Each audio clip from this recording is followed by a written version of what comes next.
All right, chapter 8, zombie DNA. So let's finish writing the feed and multiply function.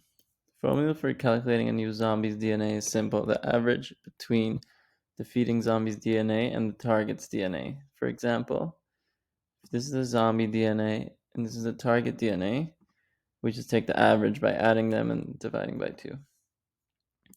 Now later we can make our formula more complicated if we want to, like adding some randomness to the new zombie's DNA. But for now, we'll keep it simple. We can always come back to it later. So let's put it to the test.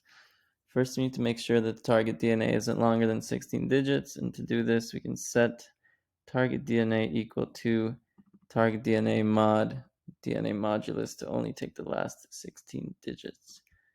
Next, our function should declare a uint named the new DNA. Well, actually, why don't we just start this?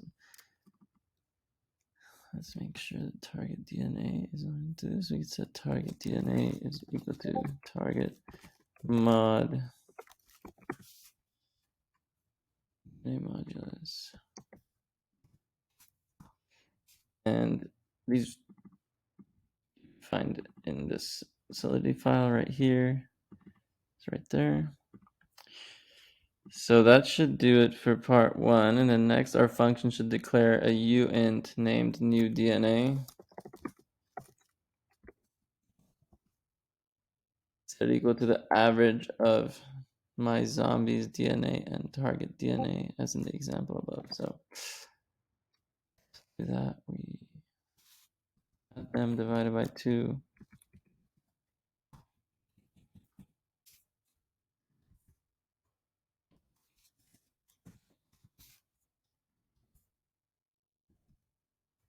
Okay, cool. That should be good for part 2.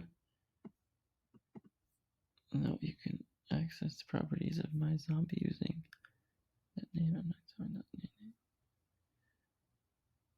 Oh, then I forgot this is a struct. Let's see, where is my zombie created?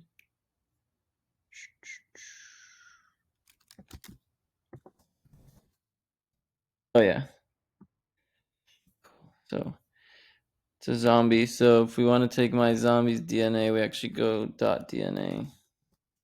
It's a struct, which struct is defined right here. So this is the data type. That's the DNA variable. Okay, part 3, once we have the new DNA, let's call create zombie. You can look at the zombie factory solidity file tab if you forgot which parameters this function needs to call it. So we would call create zombie right here. And let's go and check what parameters we need. So we need a string and we need an unsigned integer.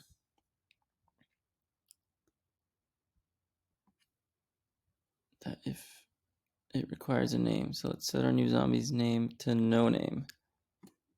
Well, all right, we'll do that. For now, we can write a function to change the zombie's name later. What else do we need? We need the name and we need the DNA. And the new DNA is this guy. Solidity whizzes. You may notice a problem with our code here. Don't worry, we'll fix it in the later chapters. Okay, cool. So I think that should be good. Let's check. Yep, there you go.